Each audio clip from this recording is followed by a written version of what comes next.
In today's video, I'm going to teach you how to message yourself on Microsoft Teams. This is a simple but very useful trick if you want a private place to save reminders, paste links, store quick notes, or send yourself files to look at later.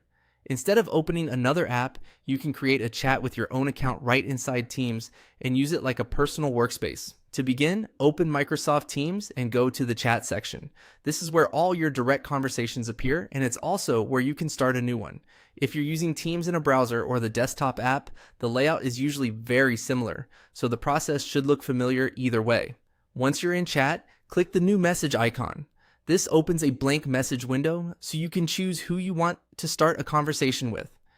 If you don't already have a self-chat available, this is the quickest way to create one.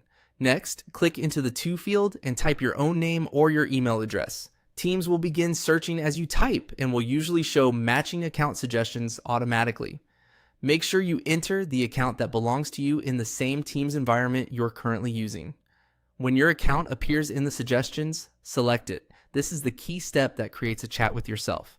If you see more than one similar result, take a second to confirm you're choosing the correct account before moving on.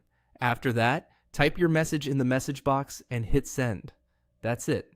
Your self-chat is now active. From here, you can keep sending yourself messages anytime you need to save information quickly. It can be especially handy for to-do items, draft text, meeting notes, or links you want to revisit later. A helpful tip is that once you've created this chat, it should remain in your chat list, so you usually won't need to repeat the setup again.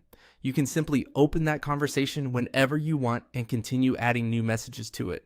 This makes it a convenient spot for personal organization inside Teams. If Teams doesn't show your name right away, try typing more of your full name or your full email address in the To field.